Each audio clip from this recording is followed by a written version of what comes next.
Okay, the time is now 6:01. We're going to get started, and I'm going to turn it over to Jennifer Thuma, our hearing officer for this evening's hearing. Once again, I'm going to let everyone know that upon being admitted into the hearing, everybody's microphone will be muted.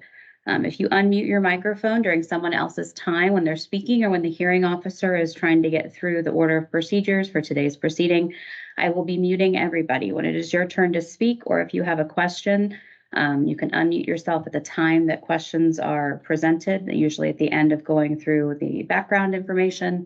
We'll ask if there are any questions at that time. You can unmute yourself. You can also always send questions in the chat box through Teams. At this time, I'll go ahead and I will turn it over to Jennifer Thuma. Again, everybody will be continued to be muted until it is their turn to speak. Good evening, everyone. My name is Jennifer Thuma. As Emily indicated, I'm the Deputy General Counsel here at DLGF. And I also want to introduce Barry Wood. He's the Director of Assessment. A lot of you have written in to us via email, and we've responded, I think, to everybody. So you'll see Barry's name quite a bit. If you do have questions, you feel free to follow up with us after the hearing. Also, just to kind of get started, I want to note that today is Tuesday, October 10th, 2023, and we are beginning just at 6:01 here in the evening, just for the record. Wanted to note that. And we're here because petitioners signed a petition for the DLGF to review the Lake County land order for 2024. And if you'd like to look this up at all, and you probably saw this on the website, you could look at Indiana Code 6-1.1-4-13.6. So that's why we're here under that review provision. I just wanted to kind of outline a couple things for the hearing tonight. In addition to sending out letters to everyone who signed the petition, we had 164 sign the petition, and we only had 4 letters come back in the mail as addresses that were not good. And then we also put all the information on the website as well. So be sure to check that as a resource. Also, just to give you a little bit of background, the land values are set by the assessor and then reviewed by the PETA-BOA, and those must be updated at least once every 4 years, as you know. The land order is just a part of what makes up a property tax bill. There's a lot more to it, as you probably may realize, and we wanted to make sure everybody knew that, just kind of going into the hearing. So you've got your assessed value on land, and then you'll have assessed value on improvements. And then you also have the budget side, which is very helpful to look at, local budgets and local tax rates, and take a look at everything that's levied against the assessed value. So there's quite a bit that goes into all of that. And you might want to take a look at Gateway. This is very helpful.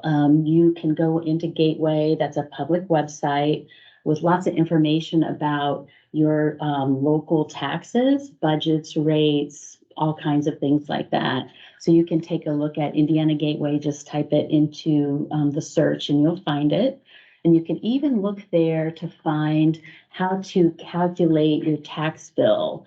Right now, you're not going to be able to calculate yet for 2024, but there's a calculator that, according to our budget division, you can run your different data in there about February 1st, and you're going to be able to estimate what your bill will be for 2024. So I just wanted to point that out before we went forward.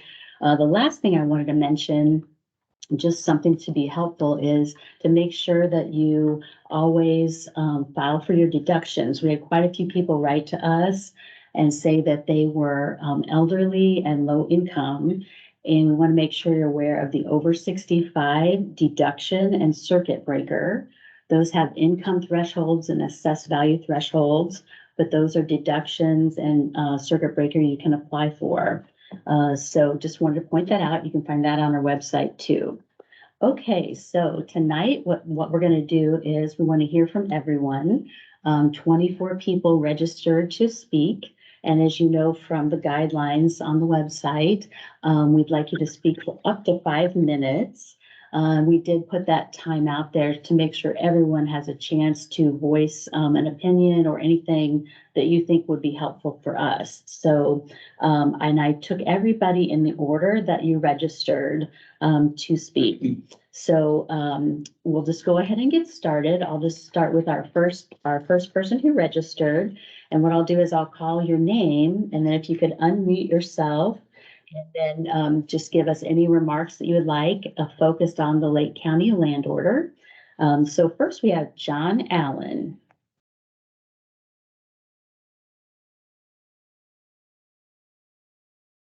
Is John Allen with us? And if someone's not with us yet, we'll go back and we'll circle back. We'll just keep going down the list. So John Allen, not here yet, sounds like. Okay, let's go to Mary Ann Best. I had several emails from you, Mary Ann. I believe you're on the call. I'm not sure if this matters, but there are people still waiting in the lobby. Oh, thank you. Okay. I appreciate that. I cannot see that far without my glasses, so good to know this. On our side, there's nobody listed as being in the lobby. There are 82 individuals that have joined and have been admitted. Okay. Just a note that came up that said people were in the lobby. Okay. Right, as guests are waiting in the lobby. All right, we're not seeing it on our side, but maybe you're seeing something different there. Might be different if you're kind of, in controlling the meeting. So I think Emily's got the information hopefully there. Let me just call the name again, Mary Ann Best. Hi, I am present. Can you hear me? Yes, we can hear you well. Yes, welcome, Mary Ann. Thank you for emailing back and forth with me. You're welcome. I'm just going to kind of read over some of my notes. The neighborhood that we live in Gary is very diverse. It is surrounded by trucking companies, failing schools, abandoned buildings, vacation rentals, national parks, and the lakefront. So the environment itself is very, very diverse. And financially, we're also very, very diverse. We're surrounded by a few larger homes. And of course, depending where you live, that's all really relevant. Our larger homes here are probably 4,000 square feet. Most of the homes here are fairly small. We're talking about 1,000 square feet to 1,300 square feet. A few townhomes, a few market rate apartments, and many Section 8 apartments. My husband and I are hopefully looking forward to retirement soon. We moved here about 8 years ago. I grew up in this neighborhood, moved away for many years. One of the reasons we could move back to Gary was because our children were all grown and we did not have to worry about the school district. And so the school district here and some of the services are not fantastic. And those are some of the things that our taxes go to. And so we did make the decision to move back here. We had family here and we loved the lakefront and we wanted a nice environment to live in. This increase is exorbitant. It's very unfair to the majority of the existing residents that live here. It's based on a few sales, and it just isn't reasonable. My particular home is in the highest increase rate at the 363%, which when I went to the assessor's office today to pick up a copy of my card and review it in detail, came out to a 61% increase for us. I still have a lot of research to do as far as looking at some of the comps that we were provided with from some of our community organizations. But even looking at some of those comps, they're not really equal to where I live and what I'm looking at. So I think some of that situation needs to be straightened out. What these properties sold for and who they sold to and the size of the lots and what they plan to do with them, I think has a lot to do with it as well. Some of the lots I was looking at were kind of grouped lots. You know, if people are investing in those properties, to put townhouses on and to become more profitable and not be a single family dwelling, that could be a situation. Right down the street from us, somebody who has owned a lot for a long time is looking at doing that.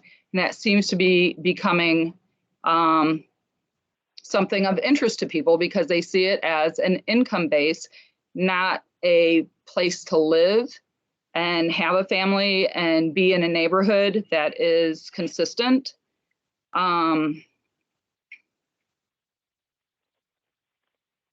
think as I was doing a little bit of research, all these price increases all over the country were really ignited by the pandemic and the lower interest rates. It was kind of a perfect storm with people needing to make changes in their lives, people getting payoffs because they got let go and got buy-offs. And then some people got let go and had to find new jobs. Some people's incomes decreased and we're still struggling to get our base rates where they were prior to pandemic. So we fall in that category. Thank you very much. We appreciate you participating and writing to us and speaking this evening. All right, thank you so much. Next, we'll move on to Adrian Wells Lucas. If Adrian is with us. Adrian Wells Lucas. All right, I don't think Adrian's with us yet, so we'll go back in a bit. Lisa, I'm not sure if it's Reisman or Reisman. And we had a couple of emails we conversed. Is Lisa with us this evening? All right, we'll go back later. What about Dr. Carla Ivankovich? I'm here. Okay, great. Okay. I believe that I signed up with my spouse and I'm going to let him do the talking. I'm going to Okay, say yes. this. I Have think you're. 4 people. Is I it have you 4 people. and Dan? It's Yes. Carla I and have- Dan? Okay.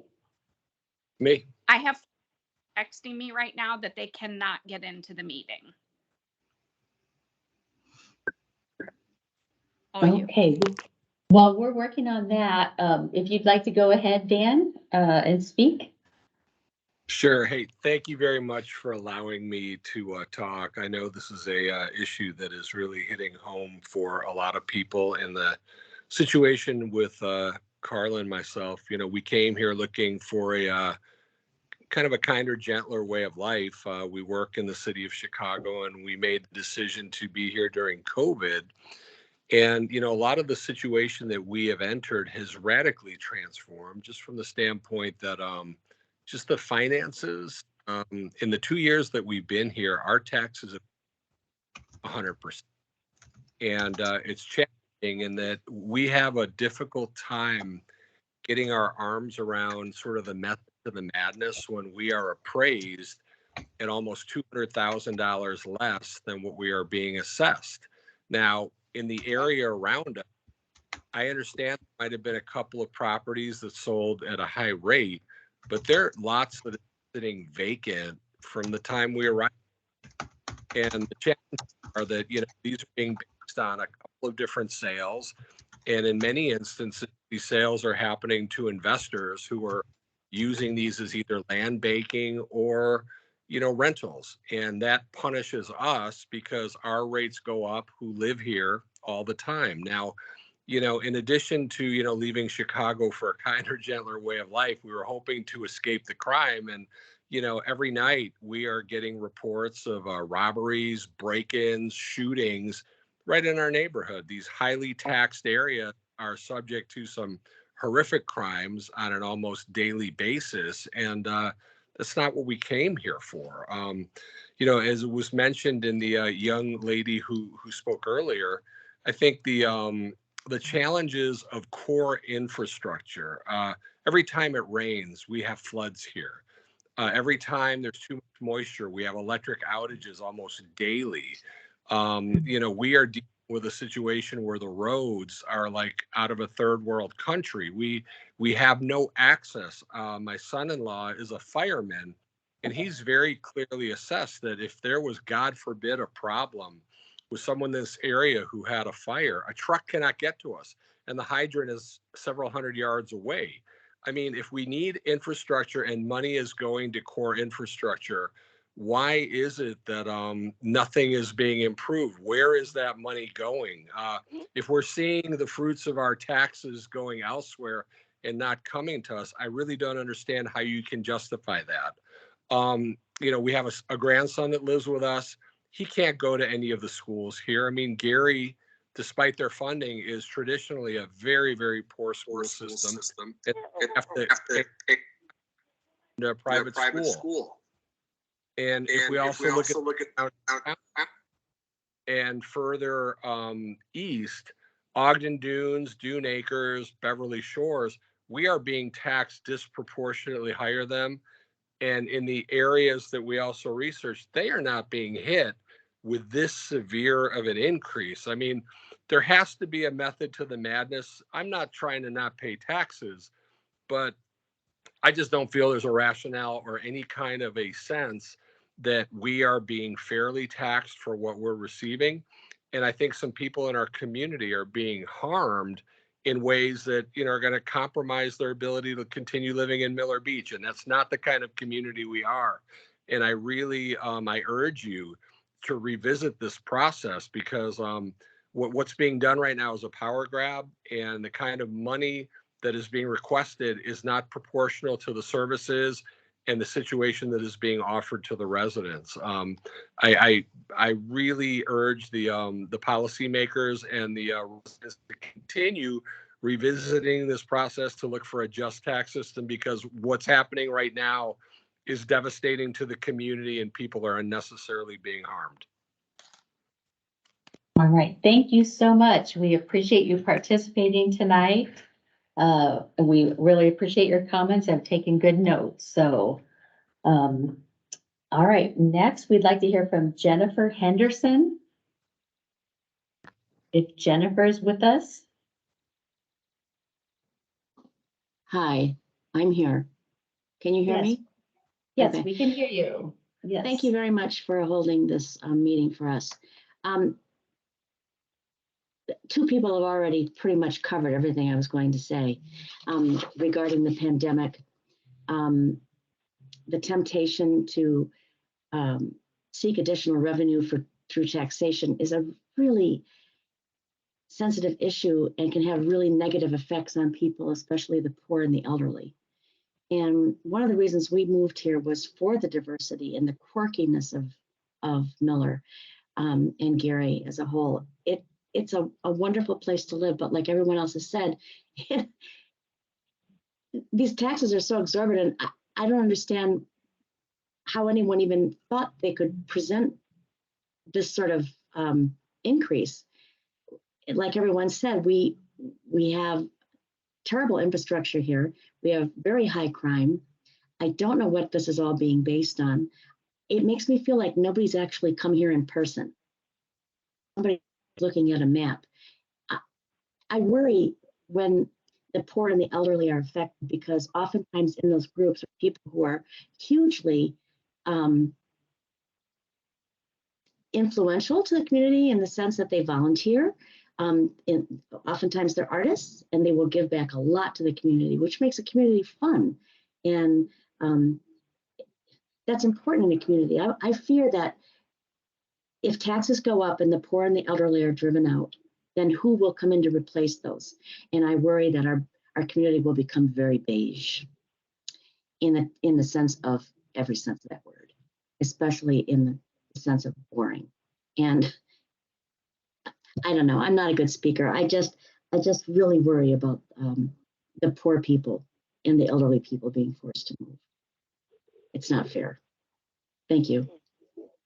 Thank you so much. We appreciate you taking time to participate tonight. All right, thank you. Next we have Mr. Joe Petrus. Mr. Joe Petrus. I know we had a couple emails from you. All right, he may not be with us yet, so we'll go ahead. They Joe were on. is- I could see them earlier. Yeah, he's there. He's waving his hand. He seems not to be able to unmute himself. Oh, okay. I see you waving now. Can you unmute your microphone? It looks like it's muted. There's a cross through there, just like a line through the microphone, Mr. Petrus. There should be like a button on your computer that will let you unmute. We'll come back to you as you're working on that. All right. So we'll come back to Mr. Petrus. Okay, next we have Mr. Jim Nowacki. Is Mr. Jim Nowacki with us this Hello? evening? Yes, we can hear Am I- you. All right, thank you. Yes, my Alright. name's Jim Nowacki, and I want to start by objecting to the manner of this hearing, the lack of public notice, and the difficult format is obvious, and it is regrettable. There is an axiom I've heard: the law fails the victims. And in this case of these proceedings, the failure is undisguised. We've all heard of Senator Robert Kennedy in 1968, 55 years ago, in his run for president. He identified Lake County, Indiana, as the most corrupt county in America. Now, 45 years later, in 2013, the governor of Indiana, Mitch Daniels, speaking at Purdue University and addressing Lake County residents, said that we are entitled to all the corrupt and incompetent governance that we're willing to pay for. And of course, I agree with the late senator. I agree with the past governor that conditions in Lake County are terrible. I was involved in circulating the petition to have the review of the land values submitted by the Lake County assessor, have them reviewed by the Department of Local Government Finance. And in the several hours that I dedicated to collecting the signatures, I stood in front of the county building, and I would say that every third person who I requested their signature had a sorrowful story about their problems with their assessment. As a matter of fact, this was a period of time where they were going in to pay their taxes. And so when we talk about the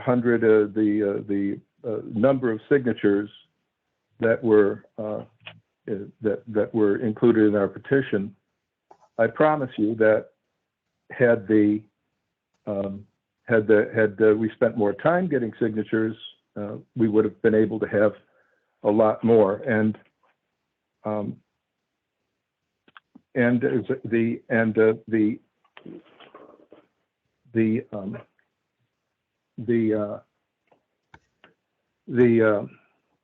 this is actually a petition to review the entire land order for the entire county.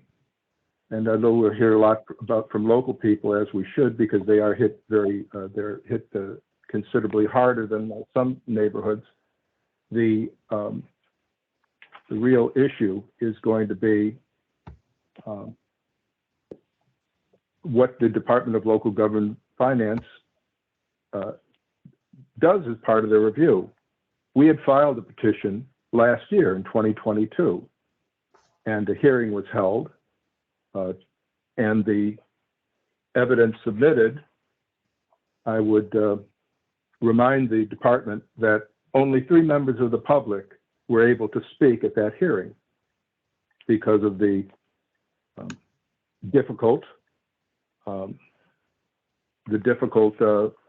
lack of notice and the difficult format. So the results of that hearing, as you may know, were that the land order, even though it was submitted 4 years late, the result of the hearing officers were that the taxpayers did not bring any putative evidence to have the Department of Local Government and Finance make any changes, alterations, corrections in this 4-year tardy land order. This year, we submitted another petition, and the petition addresses Mr. Nowacki, you'll need land to order. wrap up. We're at your 5 minutes, so. Yeah, we had this next land order, of course, shows these obscene correction, the obscene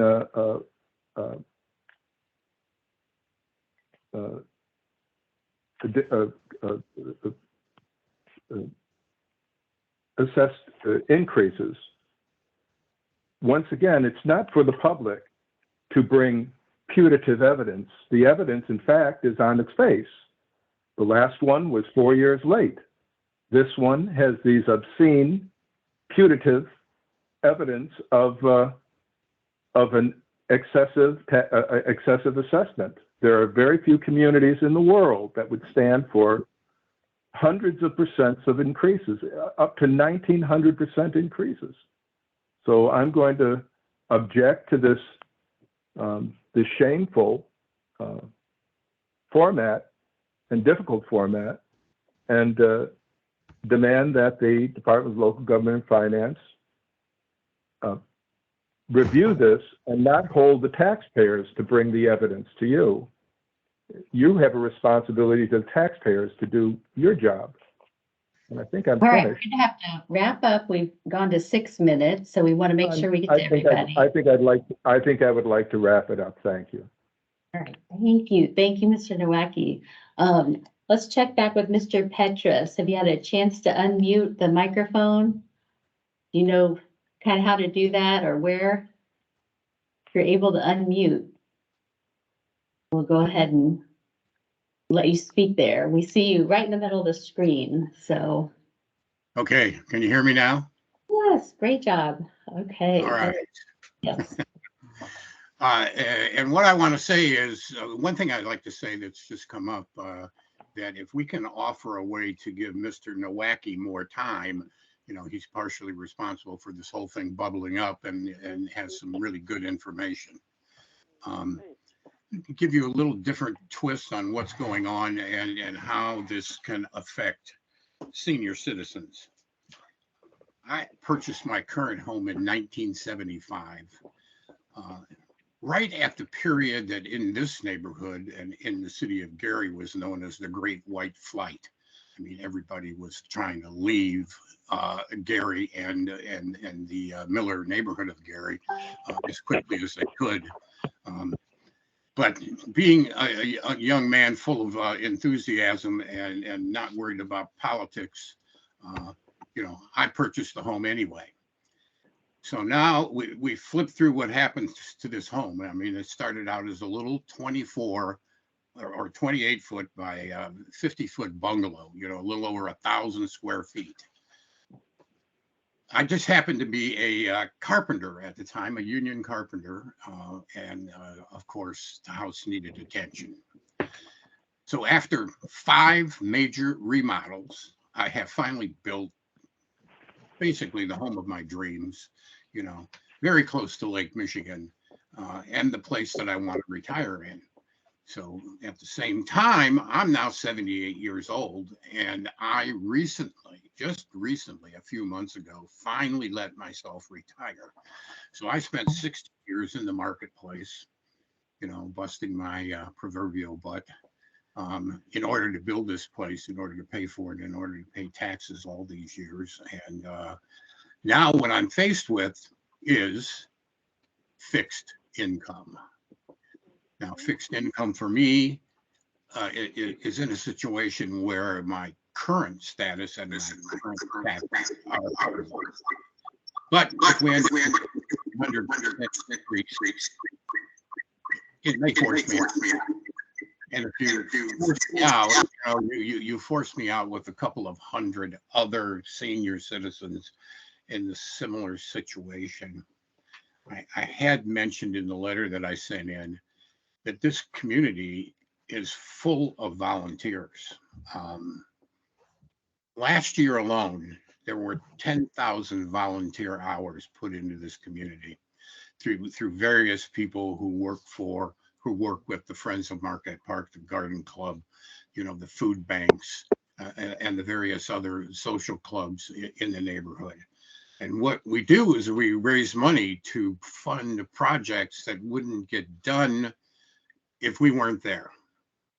And we do it because the city of Gary just doesn't have the capacity to do everything it should.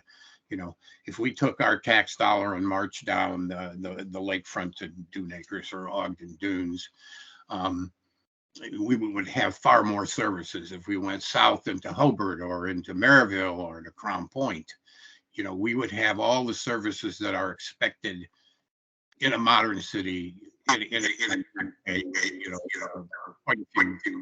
dollars in tax. So what's at risk is the life of the neighborhood.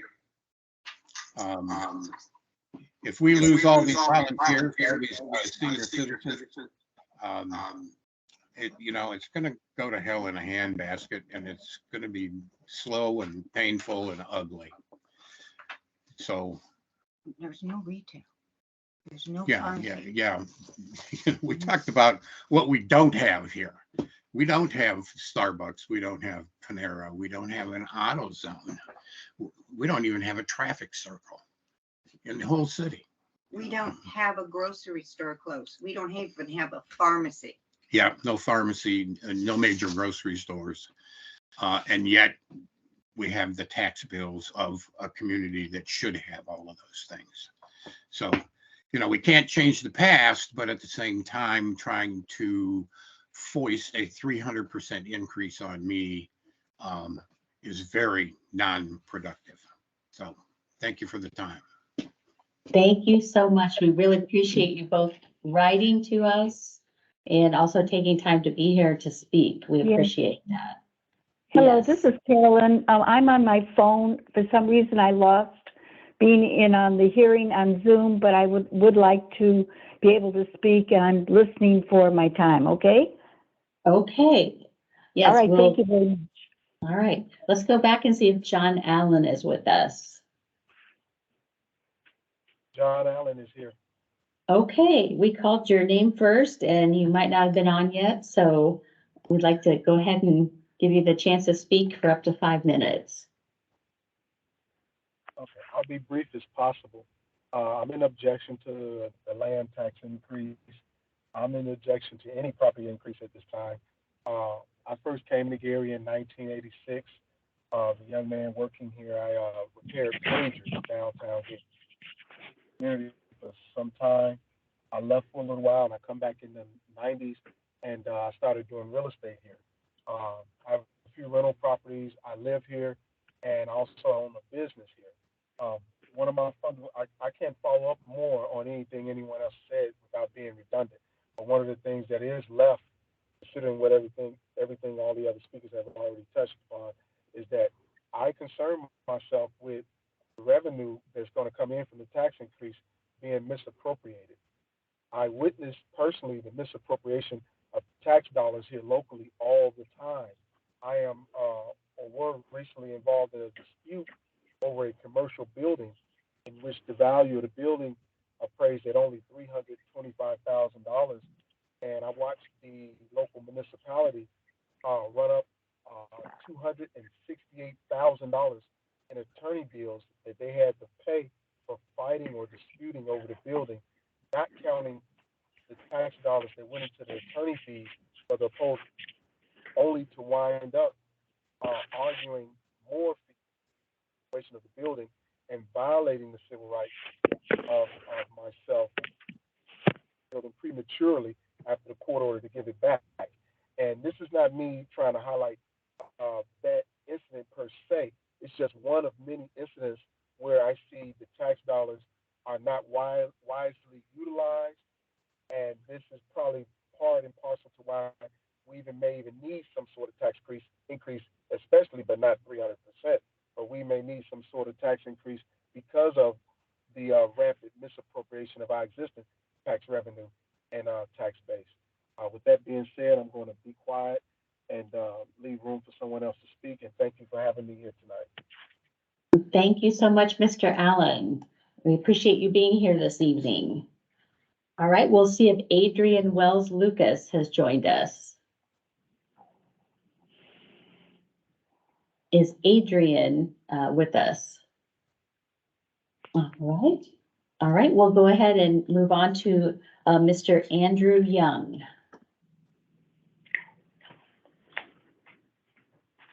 All right, can you hear me? Yes, we can hear you. Okay, good evening, everybody. A couple things, I want to respond to a couple things some of the people before me have said. First off, well, I certainly don't want to downplay this obscene 363% increase in the land values for certain neighborhoods in Miller. That is not even close to the highest increase in the land order throughout Calumet Township. There are other neighborhoods that are 379%, 681%, 443%, 1,223%, and the winner of them all is 1,958%. One neighborhood in Miller, in Gary somewhere, went up 1,958% since last year. Another thing I wanted to respond to, one of the earlier callers, she made a comment that the DLGF, probably should come here to see what everybody's talking about. We went through this long process last year of petitioning the DLGF for review of the last land order, the one that was just turned in just a year before this one. And it was determined that throughout that whole process, it took about 6 months, they never came up here even one time, not once. They could not find it in their schedules to come up here to see what we were complaining about. We got here to this point today by filing a petition according to the statute Ms. Thuma cited, 6-1.1-4-13.6. It's kind of an obscure statute that allows citizens, taxpayers to petition the Department of Local Government Finance for a review of the land order. When we petitioned the DLGF to review the land order a year ago, it was because I recognized that there were problems with consistency of base rates for lots in many of these abandoned neighborhoods in central Gary, where I would find that a neighborhood in one block would be assessed using a base rate, and then the neighborhood which was adjacent to it had every single characteristic abandoned. We had a base rates 3 times or more than the neighborhood adjacent to it. So noticing this, I felt that there was a problem with the way the base rates were contrived. So never when did we expect to find what we found when we started analyzing this new land order, where we found these just ridiculous increases from just the year before. And I want to tell you that the land order that was submitted in 22 reportedly used all, in fact, I know it because this is the evidence they provided to the DLGF. They used sales from just 20 and 21. And then this new land order that came up with these crazy increases used sales from 21 and 22. So it's hard to imagine it would be mathematically possible for these to exist, because either 20 had to be a horrible year or 22 had to be a record-breaking year. And I don't think either of those conditions are the case.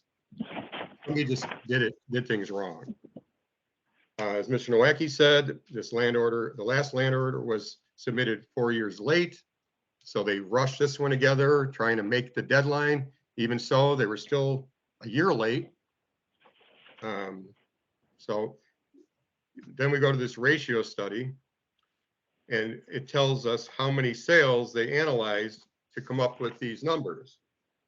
In Calumet Township, not just Miller, the entire city of Gary and then some, for residential vacant lots, which is part of the information that informs this land order, there was only 25 sales that they could possibly analyze. And we're not even sure if all those were deemed valid. And then as far as residential improved in the entire Calumet Township, there were 1,337 sales. And there's 92 neighborhoods in Calumet Township.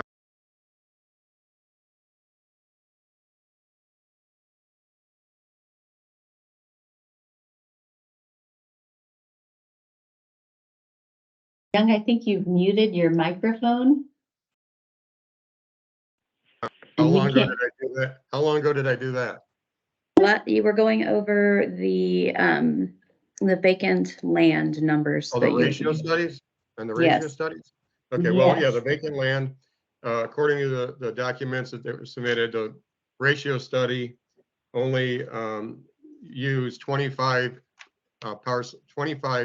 vacant land sale, residential land sales to come up with this land order. And they used 1,337 residential improved parcels. Now, the problem with that is if they're trying to derive what the land is worth, it was told to me by the assessor herself that the way they did that, they're doing it a different way this year. They're using I believe it's a 20%, 20-80 ratio of land versus improvement.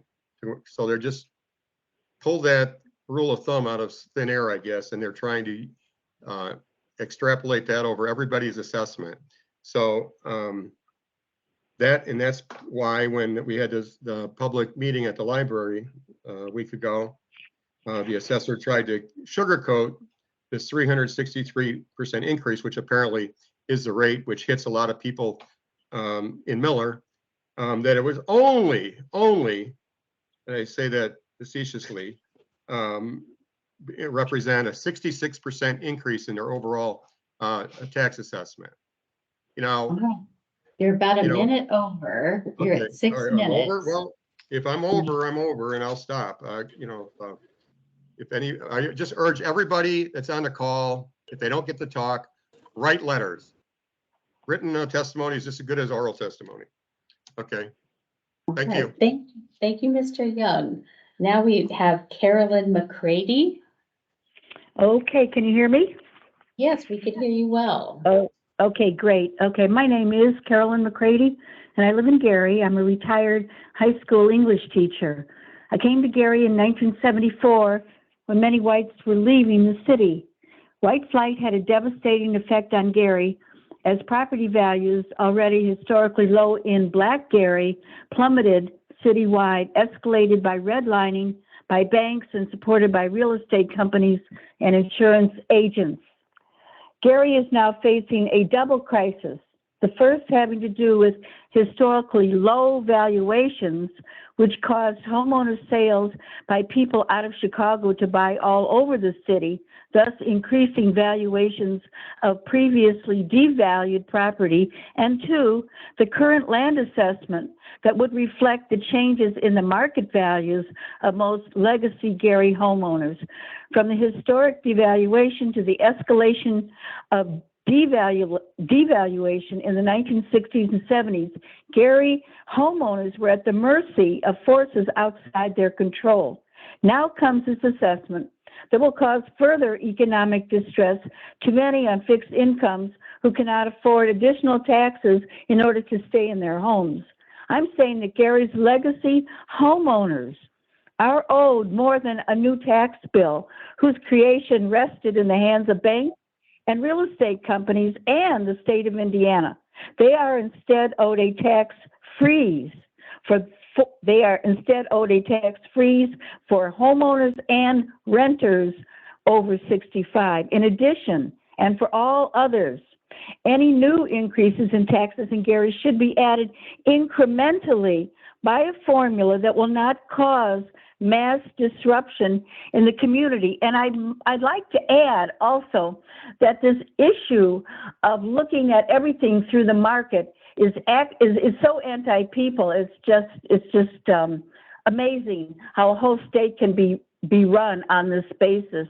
I mean, we are really, again, at the hands of forces outside of our community. People come here, they buy property, they buy land, they build they build $1 million home, and then because their valuation, their assessed value adds to ours, our taxes go up.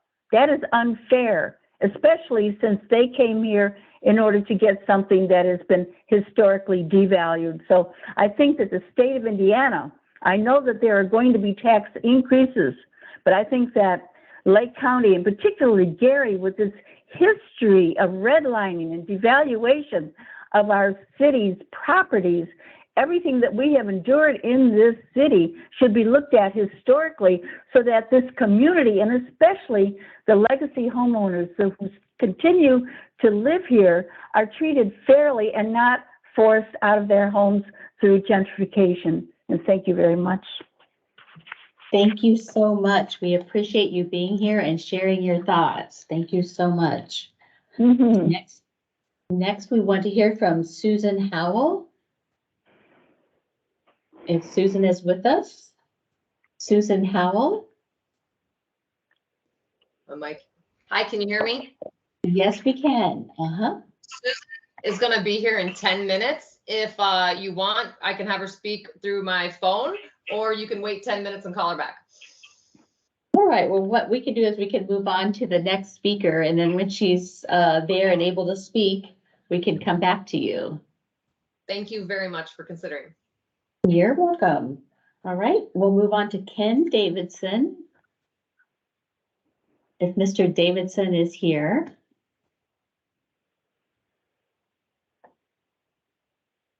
All right, maybe not with us yet or tonight. Okay, so we'll go ahead and see if Ariel Kerman is here. Ariel Kerman? No, okay. Just keep on going. Raven Whiteside? Is Raven Whiteside with us? No, okay. Carmen Guzman?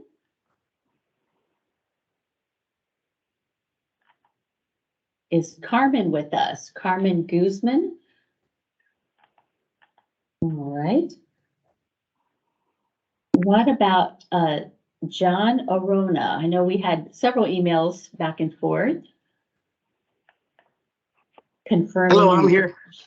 Good. I'm here. Okay, I thought you would be. Yes. Yeah, I just wanted to, there a lot of what was said is what I would have said or say, but one of the things that gets me is that there recently was a land grab, so to speak, of commercial development for Airbnbs and such that has really inflated the property values around, especially Miller. And I really believe that taking those values and such what seems to me to be a hasteful rush in such a short period is irresponsible. The values have increased substantially because of these Airbnbs and the commercial land grab. And it's very irresponsible and not fair to people that live check to check. And with this, what I think is a bubble is it's very disheartening because we have inflation happening where what you buy in a store today for food cost a lot more than what you paid a year ago, and even less. So to just impose this on the citizens seems very unfair and almost to a point strong arming the citizens for the money that the city is not able to get from industry, like Starbucks or another store. I think the city is strong arming the citizens, and it's sad to me to see this. How could it go up so much and with such notice?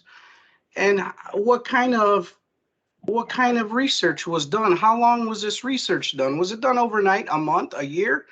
I think before doing something like this, it would take several years before you impose such a strong increase on people that are living here, the residents.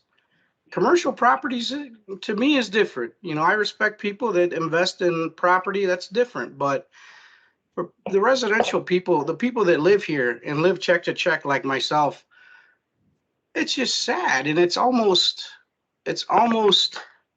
like monarchy, where people could be forced out of their homes because they don't hit a certain threshold in income and live check to check. So I just think that needs to be really considered and morally thought about by the officials of this city that are doing this. It's critical. And the state of the entire country is a mess to a certain degree. But where's the Starbucks? Where are the companies that should be paying these taxes? They're not here, so who's going to pay for them? The poor hourly workers, the poor guys that work and get check to check and live by check to check. This has to be this has to be discussed and not just looked at by numbers. I mean, you have human beings involved here. So it really needs to be thought of thoroughly and not just, hey, your next check is going up 363%. That sounds like the mafia. And I guess that's all I have to say. I just want everything to be fair. That's all. So thank you for letting me speak. Thank you. We really appreciate it and appreciate you contacting us and taking time to be here tonight to participate. Thank you. Next, we'll hear from Glenn Johnson. If Glenn Johnson is here. Hello. Yes, I'm here. Okay, great. You know, I guess, and first of all, I want to thank you all for taking the time to put this forum together. But, you know, my question is really, you know, I know recently NIPSCO received a rate hike increase. The water company is now going for a rate hike increase. We're talking about these property tax increases. Of course, inflation has increased the price of everything. And yet my mom, who's a senior citizen on fixed income, the Social Security cost of living adjustment was only at 8%. But the percentages that we're talking about, I mean, the water company is asking for a 31% rate hike. On my mom's property, we're looking at a 96% rate hike on the taxes. I mean, that even for a working person, that's not sustainable. And I'm just trying to figure out how can the state allow that to happen? Because, you know, the rate increases for NIPSCO, for the water company, all that has to go before the state as well. And I just cannot see how that can be allowed to happen. And it's like, especially seniors are not being taken into account. And it's just like the previous gentleman just said, it's not fair. And I'm hoping that this tax rate increase does not go through. But I'm not confident that that will happen. And thank you for giving me an opportunity to speak. You're welcome. Thank you so much for being here, Mr. Johnson. We appreciate it. Next, we'll hear from Jerry Ponson. I'm not sure I'm saying your last name correctly. Jerry Ponson. Yes, yep, you are saying it correctly. Thank you. You're one of the first welcome. people that has pronounced it correctly in a long time. Thanks for thanks for letting us speak here today. And we have been residents here in Miller Beach since 2017. So, yes, I am concerned for our neighborhood, especially. Our home is in the 366% proposed increase area, in which I'm looking at a spreadsheet, and I'm not sure if I'm looking at it correctly, is based upon one sale. One sale of a vacant lot, which I would argue is not enough evidence to reassess a whole neighborhood. But that's why we're here. I just want to echo that this is a great community. A lot of progress has been made here just in the last 5 years.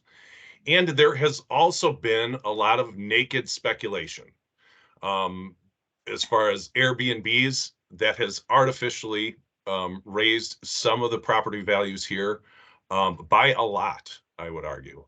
And they are taxed, unfortunately, in a similar way.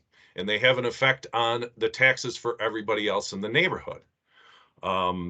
We love this community very much. I know a lot of people that are on this call right now. And we just don't want to see people priced out of the neighborhood, especially including people, us. Yes, including us. We are teachers in Indiana. It says that right on my thing. We are teachers, so we are essentially on a fixed income. And we have made this choice. I'm not blaming anyone for that, but people like us would potentially be priced out of this neighborhood that we love and love our neighbors. Most of our neighbors are like family to us, and we just don't want to see that happen. This is a very drastic increase, and those percentages are outrageous to do in one fell swoop. And I would also argue that the assessments that we've had in previous years, were those not accurate? Because to go from an average of 10 to 15% a year to 366% just doesn't seem logical. That means someone didn't do their job over the last 5 years. And that's all I have to say. Do you have anything? I just want to reiterate what some of my other neighbors in this call have said. We take care of this community. The tax money does not find its way to us somehow. I don't know how that works, but I do know that it's not coming here. All services that we have in this town are pretty much on our own, and we've made it work. We like Mr. Petrus said, we are a community of volunteers, and to see any of my neighbors be put out of this community for these excessive taxation increases would just be a tragedy. And so I just hope you really take this into consideration, that you could potentially be destroying a community that is pretty self-sustaining. And yes, we are facing some increase in crime and other situations too. And if taxes were the answer, we would all be all for that. But it doesn't seem like that's how it works here in Lake County, Indiana, especially in particular, Gary. Thank you so much to both of you. We appreciate you taking time to participate tonight. And we appreciate that you're teachers also. We need good teachers, so thank you for sharing that. Yes, thank you. Next, we have Lee Karas or Lee Karas. I'm not sure I'm saying your last name correctly. Is Lee with us? All right, we'll keep moving along. Adam Hall. Is Adam Hall with us? Okay. What about Tom Rooney?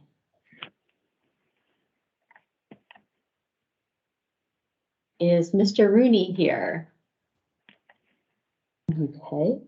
I think we heard Greg Dubrovnik here.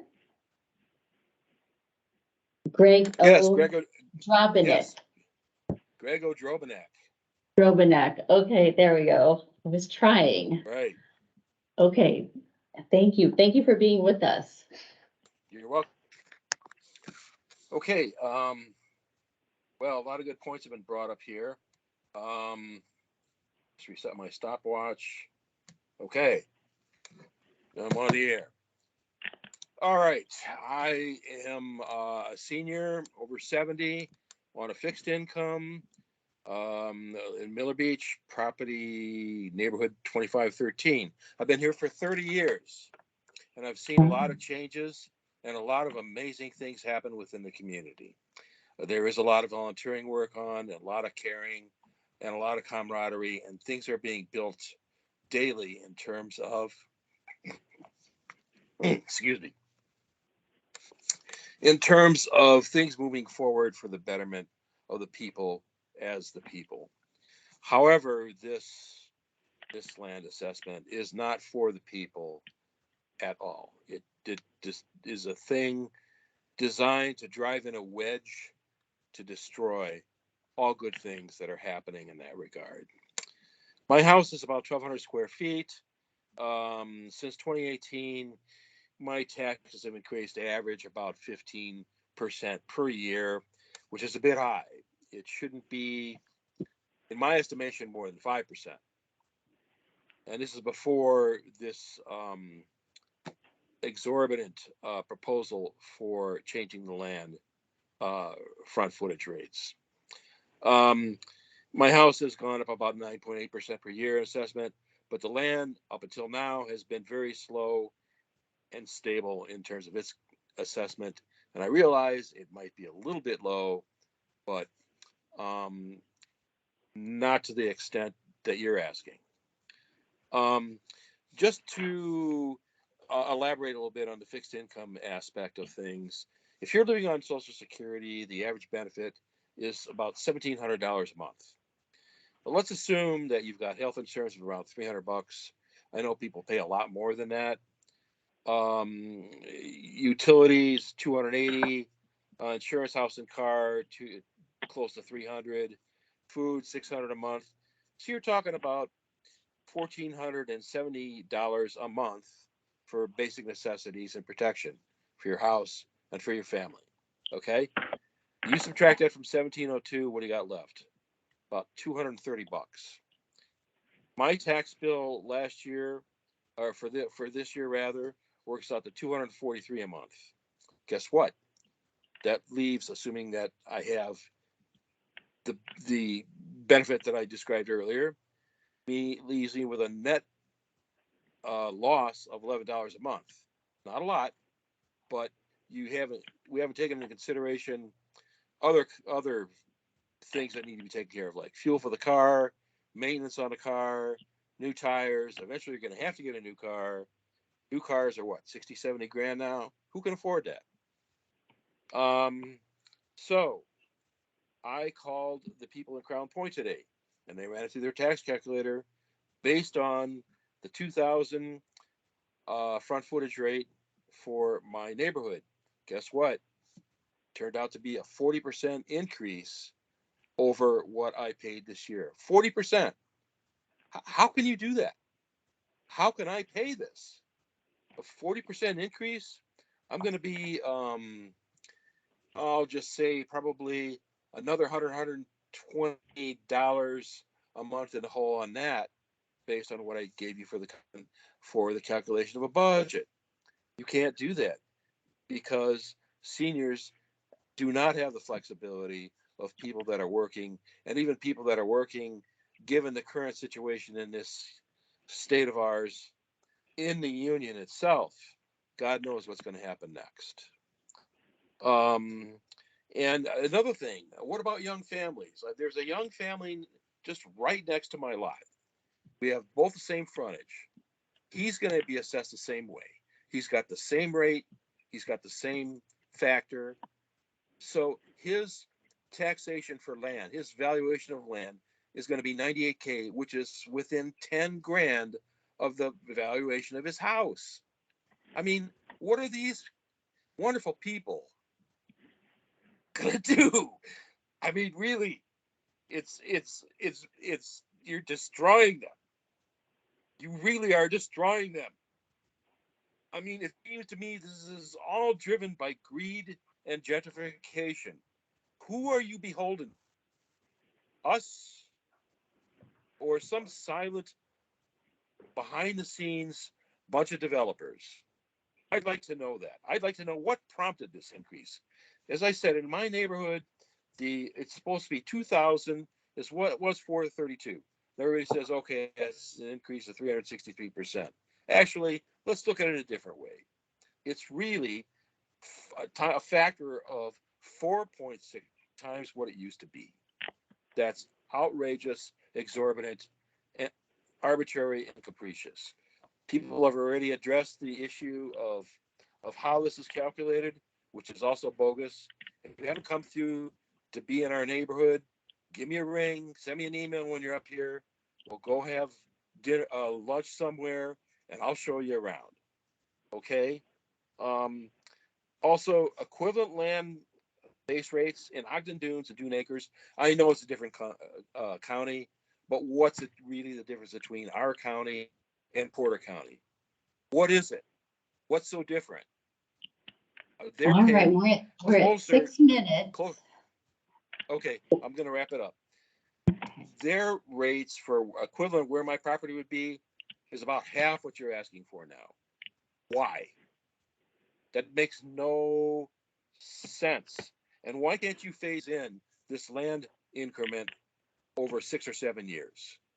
And why can't you increase the circuit breaker for seniors to encompass a larger portion of the population that is not like totally in poverty, but I mean, honestly, after these taxes, I may be wearing a barrel. I don't know.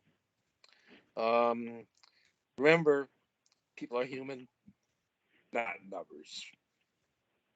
Thank you. Thank you so much. We appreciate you taking time to speak tonight. Thank you so much.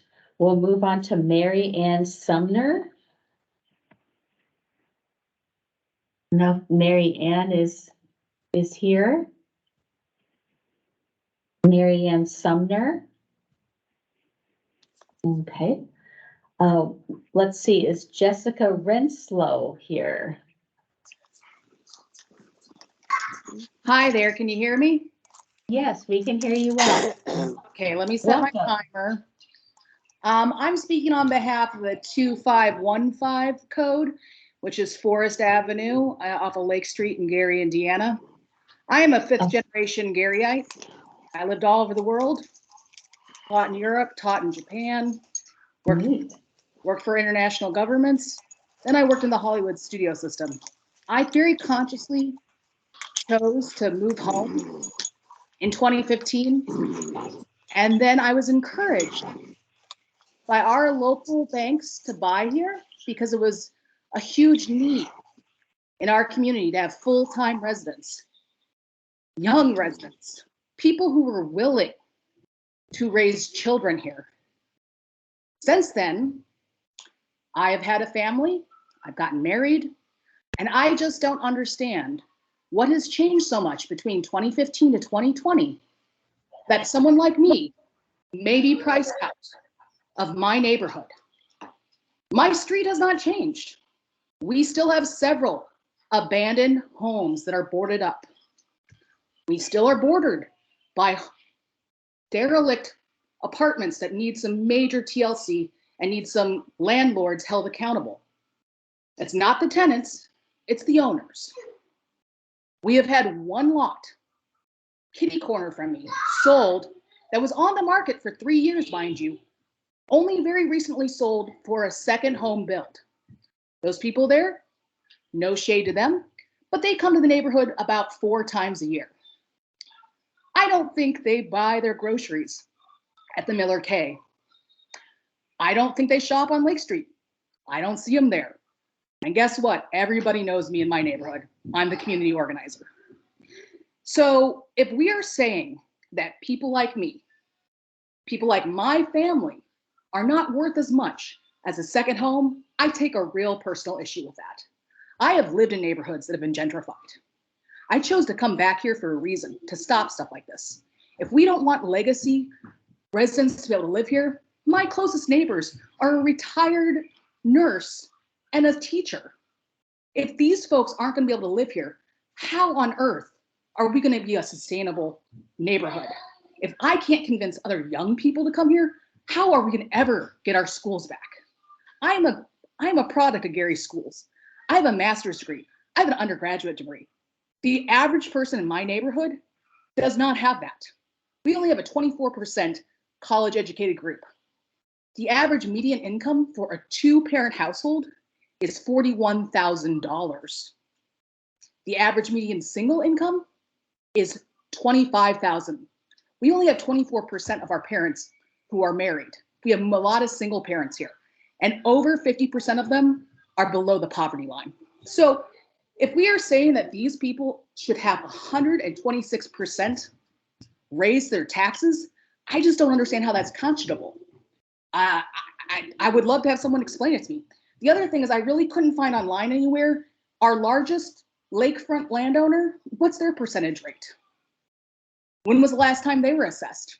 If memory serves me, it was 2003, and they were assessed for the same rate as South Lake Mall. Now, if that's changed this year, and I'm just not aware of it, that's on me, but I would love to know that information. And because they used to actually pay most of our property taxes, and they still have not stopped polluting the lake that's a couple blocks from me, the air that my child breathes, the air that my unborn child breathes. So if we are not going to equitably tax everyone, that's an issue. And the neighborhood next to me, that is an abandoned high school that everybody went to that grew up here, their increase is 268%. I just don't even understand. It's unfathomable. I'm sorry if I sound angry, but this is something as a mom, as a lifetime choice resident here, I get a little angry about. If you make $50,000 in Gary, Indiana, and you can't pay your taxes, and you're a working parent, that is a problem. And I just don't know who decided that this was a good idea, and it needs to be reassessed, it needs to be equitable, and it needs to be done before the end of this year. Thank you for your time. Thank you. We appreciate you taking time to speak this evening. Thank you so much. Could you get me the information on the biggest landowner? Could I have that emailed to me, please? Oh, gosh, I don't, we'd have to check who the biggest landowner is. I don't know that we would know that. US Steel. Gary Works, US Steel. Thank you. You're welcome. All right, let's see. Let's go back and see if several we missed. I'm going to call the names again to see if they've joined us. Adrian Wells Lucas. Okay. Ken Davidson. Ariel Kerman. No, okay. Raven Whiteside. Okay. Lee Carras. Adam Hall. Tom Rooney. All right, that's all we have signed up to speak tonight. Let's see here. Susan Howell is gonna be back in 10 minutes. Oh, okay. Susan Howell, let's try again to see if she's joined us yet. I'm ready to speak. Oh, great. Okay.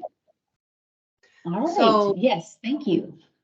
Hi, I moved to Gary about 22 years ago, and I feel very strong about my neighborhood, and we have improved our neighborhood. We in my neighborhood, we take care of each other, just like all the other people that have spoken.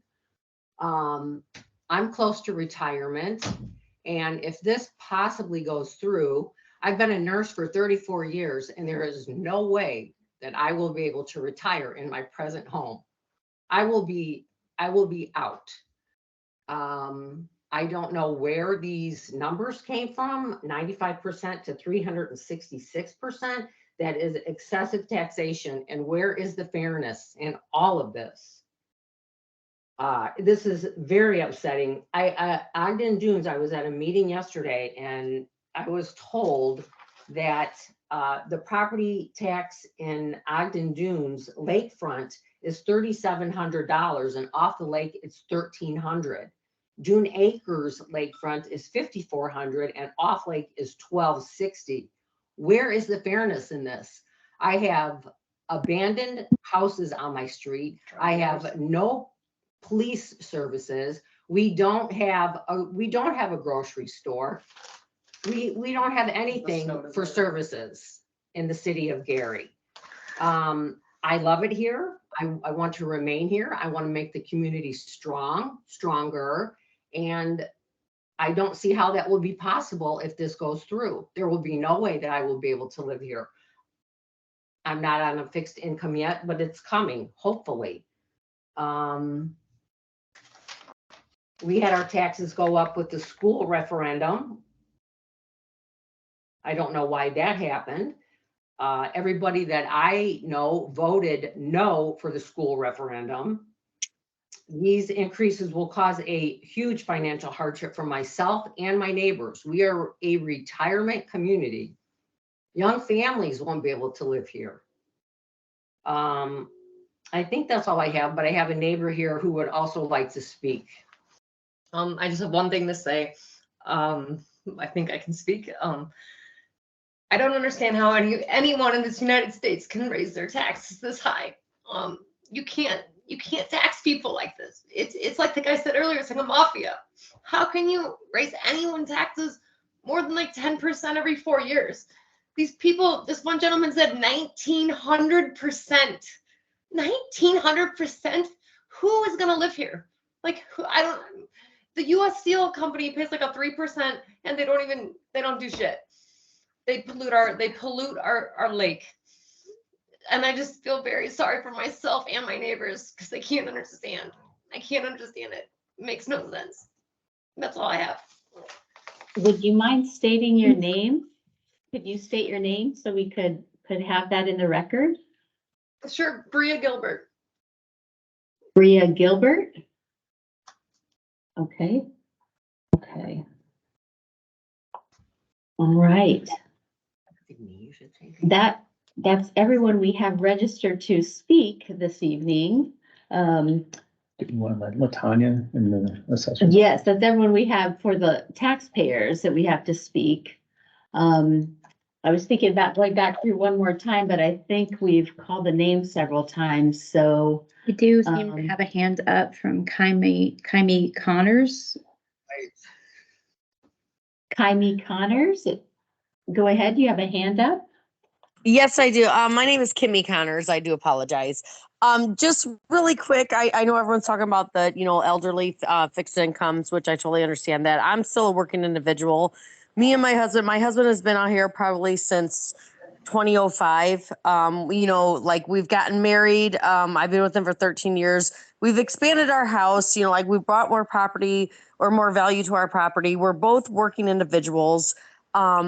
And, you know, with the 363% increase, I mean, the tax is just astronomical. I do understand everybody wants to make their house worth more and we want to better our cities, but I can't even drive down the street that I live on because of all the potholes. There's no, you know, like lighting on the streets. And I'm on 8500 on Maple.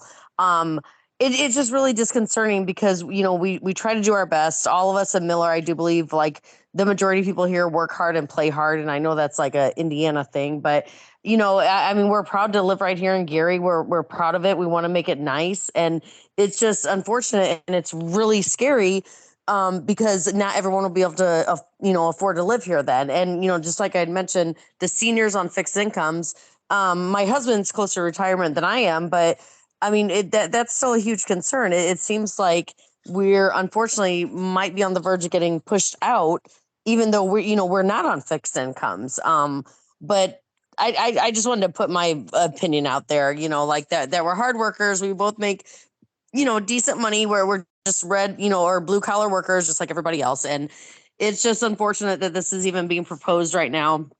You know, like a 10% increase a year, that's more understandable. And just since, you know, like Chicago's moving in, well, once, you know, Chicago drops their taxes, they're all gonna leave us and then will Gary be empty again. So that's just my 2 cents. I really appreciate everything that everyone has said, and that's all I have to say. And I thank you for letting me speak. You're welcome. All right, before we turn it over to Assessor Spearman, I just wanted to add kind of a reminder that the actual property tax bill that doesn't correspond to the land value increase. And I think that might help allay some fears because really the rate and the budget going in there will kind of determine what the bill is. So just to kind of allay any fears about a bill increasing almost 400%, that might be helpful. So I want to go ahead and turn over to Assessor Spearman right now. Latanya Spearman is with us. So we just want to see if you have some things to respond to the comments tonight. Take your time. Thank you, Jennifer. Good evening, Jennifer, Emily, Barry, and thank you all to all of the participants on the call this evening. A lot of sensitive issues have been raised. Most of which are policy related. And so I have prepared a statement that I'd like to read into the record, but in no way do I want anyone to think that I am not taking into account the comments that have been made or minimizing their concerns in any way. My statement will speak to the process. And so I just wanted to state that. And one more point, U.S. Steel is state assessed. I just wanted to put that reminder out there. So the assessing officials, the local assessing officials are not responsible for U.S. Steel's assessment. So I'll go ahead and read the statement that I prepared. Per statute, the county assessor is responsible for determining land values of all property classes using guidelines determined by the DLGF. The sales comparison approach is the preferred method in the determination of land valuations. However, when there is an inadequate amount of sales data, several other approaches may be utilized. These methods include the following: use of land values from similar neighborhoods, extraction of land values from improved sales, and expansion of the window in which sales are reviewed. Because Indiana is a market value and use state, a property's assessed value should reflect what a typical buyer would pay to purchase the property. It is important to note the base rates included in the land order are merely a component of the end value. In addition to these base rates, an influence factor may be added to account for circumstances that make a particular parcel more or less desirable. Ultimately, each township assessor, where there is one, is responsible for ensuring the overall values are in line with the market. Historically, township assessors in Lake County determine land values for parcels within their jurisdictions. This was the case for the 2022 land order, which was unsuccessfully challenged last year. That was the first time in the state of Indiana that the land order had been petitioned for review, and it proved to be a learning experience for taxpayers, the department, and assessing officials alike. During the 2022 hearing, I advised the department that moving forward, Lake County would work towards closer adherence to the governing statute, with my office assuming responsibility for the compilation of land rates across the county. While I rightfully assume this responsibility, the process for determining land values remains market-driven. With an aim towards greater transparency, comments providing additional details were added to the 2023 land order for many of the neighborhoods. The preliminary rates were provided to each township assessor for review and/or recommendations. Many taxpayers believe that their property taxes will increase by percentages similar to those reflected in the land order. This is a misconception. In taxing District 004, which covers the vast majority of the city of Gary, the overall percentage of increase in the assessed value from 22 to 23 was approximately 15%. Although your assessed value is a determinant, factors such as levies, tax rates, deductions, and referendums also play a role in determining your tax liability. Taxpayers who believe their individual assessments do not reflect their property's market value and use will have an opportunity to appeal their 23 page 24 assessments next spring upon receipt of the tax statement, which will serve as the initial notice of assessment. Thank you.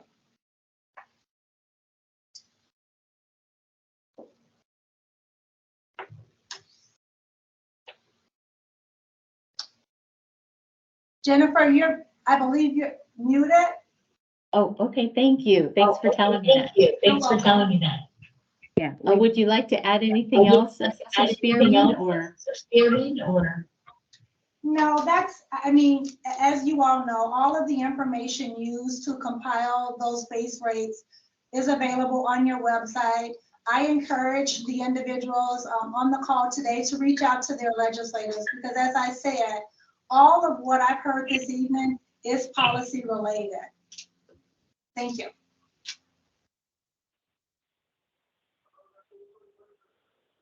Okay. Okay, I want to ask one question as well. If taxpayers would like to contact your office directly and go through anything with their property or ask questions about the property taxes, could they go ahead and do that?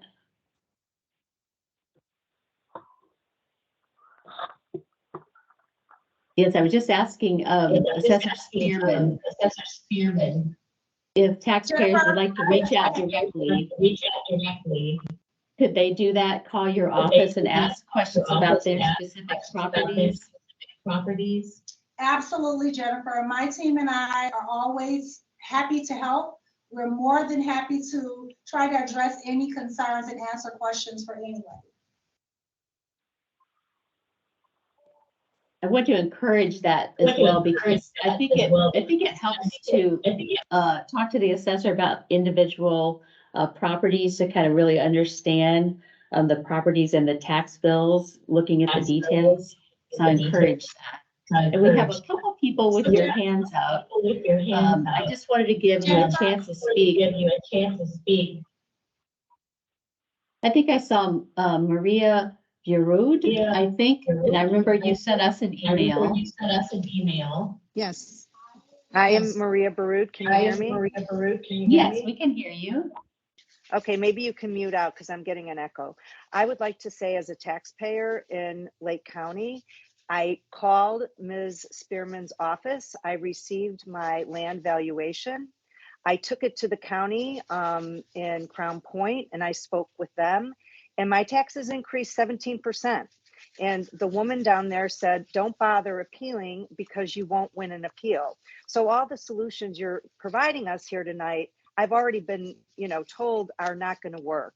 And yes, while 363% isn't the actual tax increase, 17% is a huge tax increase already on top of the referendum, which was I want to say 20% increase. So basically in the last 24 months, my taxes have gone up. It'll be what, 37% cumulatively? That's just, you can sugarcoat this all you want. That is a huge increase. I am a working person, so I am not yet retired. I am close to retirement. And I honestly left Illinois for this kind of, governing, I guess, misuse of power.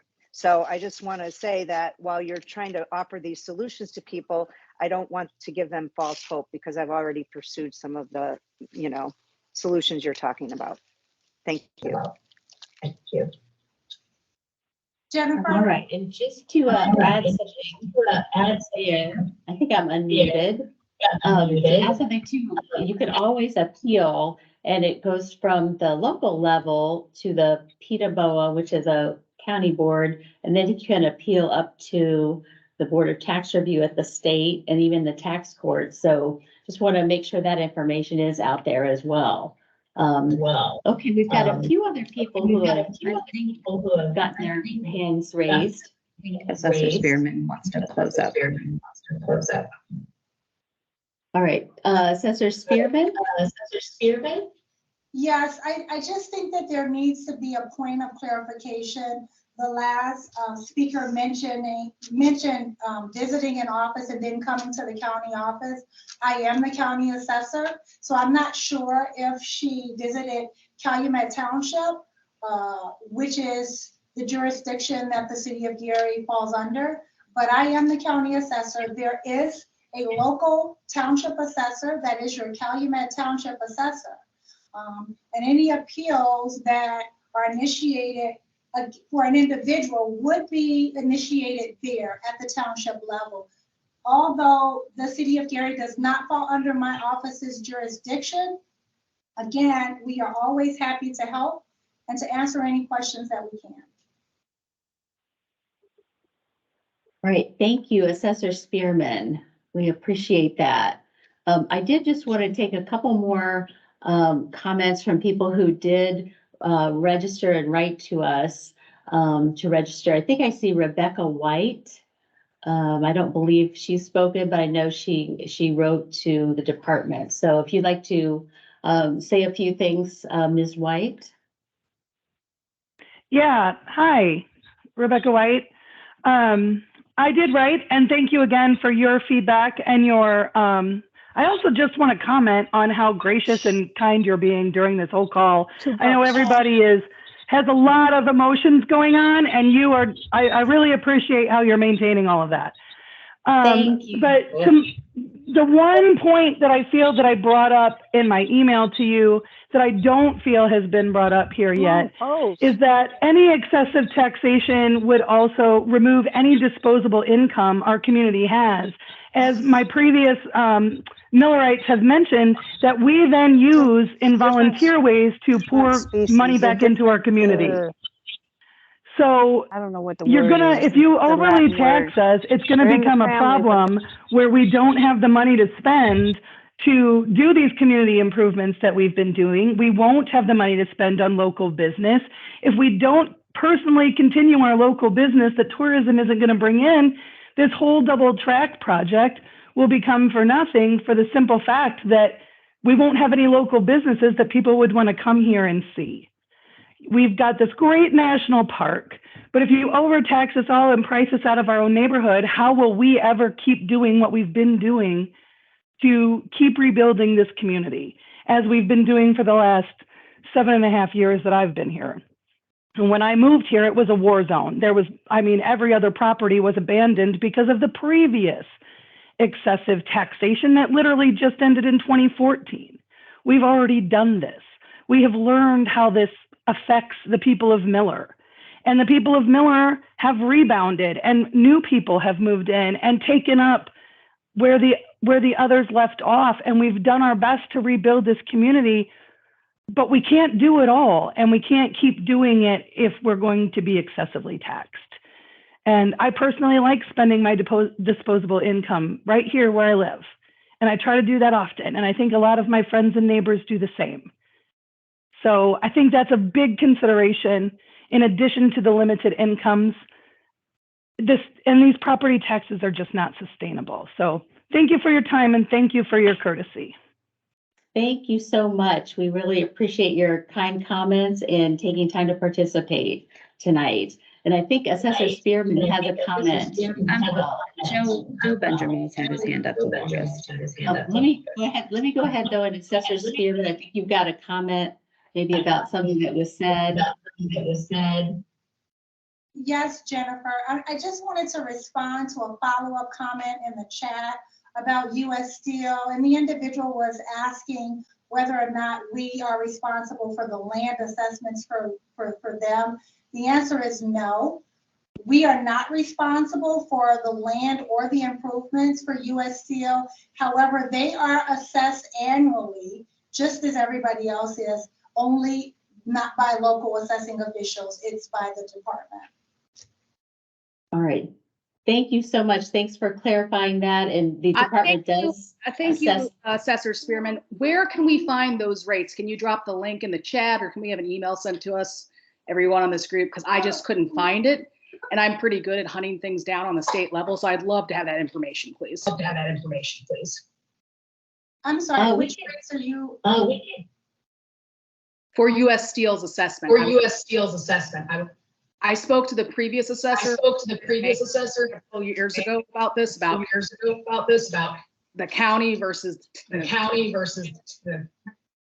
reassessing it. So I'm just interested in this process, and I'd like to find where I can look it up. We can get that. I'm just not sure who's speaking. So could you identify yourself? Renslow, RENSLOW. Okay, thank you. All right, we'll just take a couple more comments. I don't think he's registered to speak, but Mr. Benjamin, do you have a few comments? Hi, this is actually Susie Benjamin, Joe's wife. All right. Hello, all my lovely neighbors. So I'm sure that you have figured out by now that every single one of us in Gary is going to appeal.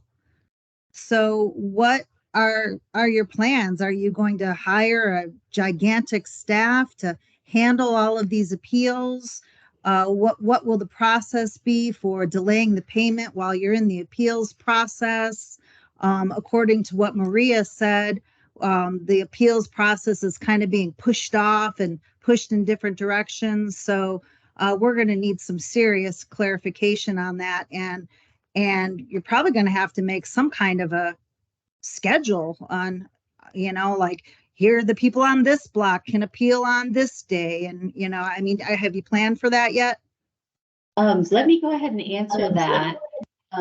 The appeals actually are, the process is in the Indiana Code by statute.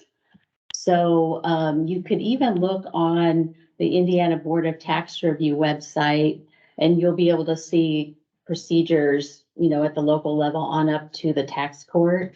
So it's all by statute. The filing deadlines are the same for everyone across the state. So that would be a good place to look. Let me just see who else is. I think we've taken everyone who's registered to speak. So yes, Mr. Petrus, we heard from you earlier. Do you have a last comment that you would like to add?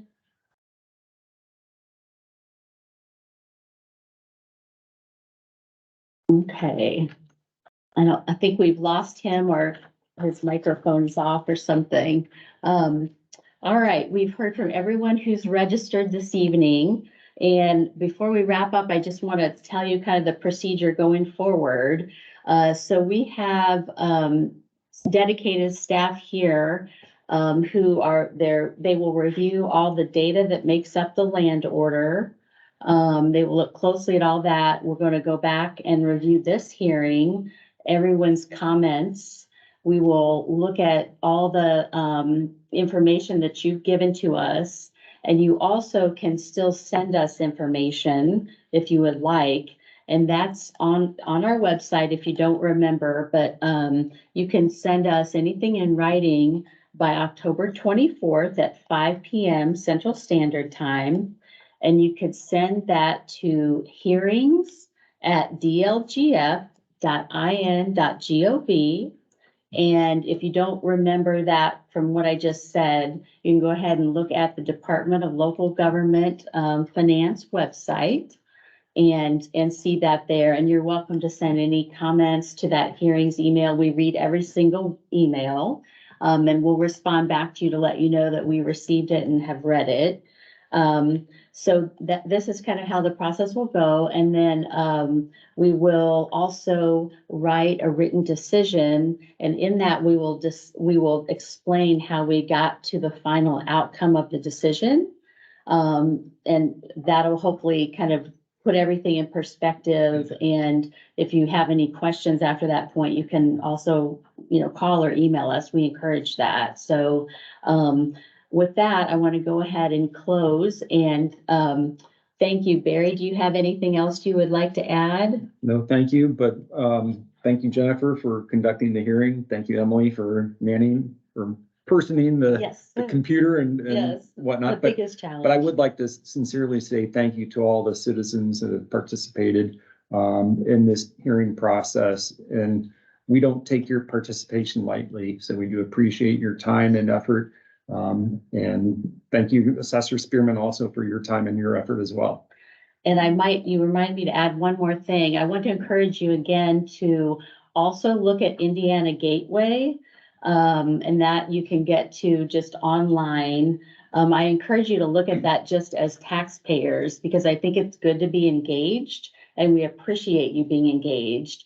And that gives you so much information about local units and their budgets and the process and your tax bill. And I want to reiterate too that you'll be able to go on kind of end of January or February 1st and calculate your tax bill using a calculator. So I just want to put that out there again so that it can use all those tools. I think it's really good to be active as a taxpayer. So we appreciate that. So with that, we'll go ahead and close the hearing. We do have 4 hands raised. I don't know if you want to ask if any of it is for procedural questions. Does anybody have any procedural questions that you want to wrap up with? There's one individual, David Gearman, that I don't think has spoken yet at all. All right. Anyone have procedural questions? Yes. Thank you for yes, go ahead. Thank you for allowing me to jump in and your patience with this. And I have to agree with everyone else that your patience has been exemplary. So thank you very much. I'm somewhat of an impatient person. I live here in the 1st District of Gary and love where I live. I'm a truck driver. My partner is a teacher, so we're very modest income, and we're concerned as much as everyone else and all my friends that are on tonight, and thank them for participating. I'm one of those kind of anal retentive people that I'd like to know what is going on. When and how can I find out my rate for my property? What is the soonest I could find that out, right? I don't want to wait till next year. I'm an upfront type person. I want to know, I want to be able to budget if it's going to X. I want to be able to budget going to Y. So that's my question. And thank you all again for putting on this hearing. It's been very helpful. And I just want to know what my rate is going to be for my home and my partner's home next year. I don't think that's much to ask for. I really appreciate that's a great question. So let me kind of fill in kind of the timeline. So it's a little bit complicated, but also simple. So in October, that's about when all the local units adopt their budgets. And so I checked Lake County, and local units are, working on budgets currently this month. And in statutes, in Indiana law, there are requirements about advertising, public hearings and things like that, so the public can be involved. So you can go on that Indiana Gateway and you can look and see every single local unit. And that when I say local unit, I mean like the county, the city, libraries, schools, all units of government. So they will be working on the budgets and adopting those. And then here at the DLGF, they're reviewing all this data. And then the first that you'd be able to really calculate your tax bill and kind of get rate information would be about end of January, February 1st. I checked with our budget division director today to make sure that's the time frame. And he said that's about it, because there's a kind of a year-long process and we're in that budget phase right now. But you can look on Indiana Gateway and see kind of what the proposed budgets are. That's why I think it's so good to use that website. I appreciate your time. Thank you for the information. Yes, you're so welcome. Any other procedural questions like that? And if you don't feel like you want to ask the question now, you can always email that email address, the hearings email, and we'll answer that as well. Did you get the deadline for when written? Yes. I All was right, trying any- to put my hand up. I have one more comment. This is Mary Ann Best. Okay. I think part of the procedural process is the process that we're all participating in this week. We all went to a meeting at the library. We're all on this call. We're all writing letters. And the city's response seems to be that the appeal is what they're looking at. And I think we're all hoping that you will understand it would be great to not have to appeal. The process would be much smoother if we just had a reasonable rate increase and not have to work through all of this. So it's more of a procedural, comment than question, but we're all very involved in this process at this point. Yes, and we appreciate that, because I know that takes time and it's probably not the most fun thing to be sitting in a kind of a tax hearing, in the evening. So we appreciate you making this effort, everyone. Ms. Stuma, I had a comment about the appeal process. Well, go ahead, and if you have a question, you could go ahead and ask the question. Well, can I make a comment instead? I just want to tell people about, I believe it's somewhat deceptive for you to say, oh, they can file an appeal, because you probably know that if this land order gets approved as is, and then when you go to appeal your taxes, if you will not be able to move your land, because the appeal process, the PETA will say, well, that's the base rate. The local assessor will say that's the base rate. The state approved it. Nothing we can do. The IBTR will say the same thing. And if you keep going to tax court, they'll probably say the same thing. Now is the only time that you can appeal this. Once this land order is approved, if it's approved in its current form, it will be too late to appeal your taxes. So don't believe that when they tell you, oh, just appeal your taxes. It'll do you no good whatsoever. This is the time. Now is the time to get this straightened out before the DLGF. So to clarify that, just to clarify, so everyone knows, so you can appeal your individual taxes when you get them next year. And if you look at the statutes there, you have 45 days, and those are your individual, what your total assessed value is. So you will always have that right to appeal. And I encourage you to look at that. And you can look at the Board of Tax Review website for all that information. So, all right, so we're going to go ahead and wrap up. Hello. If Hello. you do have any other questions, Hello. you can go ahead and Hello. email us. Hello. Is there Hello. a question? Yes, there is. All right, go ahead. Yes, thank you. This is Jim Nowacki again.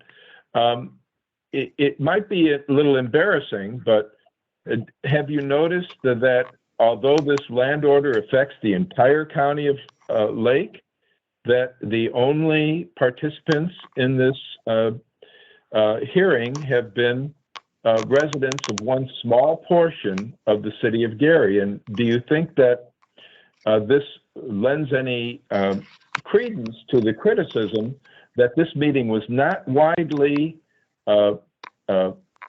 advertised, and that participants from other parts of the county were not made aware of this meeting and have not participated? Is that a little embarrassing for the Department of Local Government and Finance, or do you think that that's a good idea? Well, a I think question.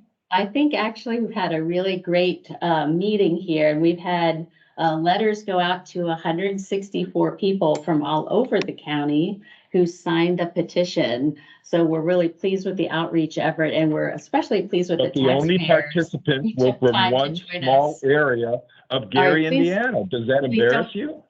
Please don't speak over us. All right. So again, we appreciate everyone's participation tonight. We're going to go ahead and close the hearing. You should And if be- you have questions, let us know. All right. Thank you and have a good night, everyone. Thank you so much.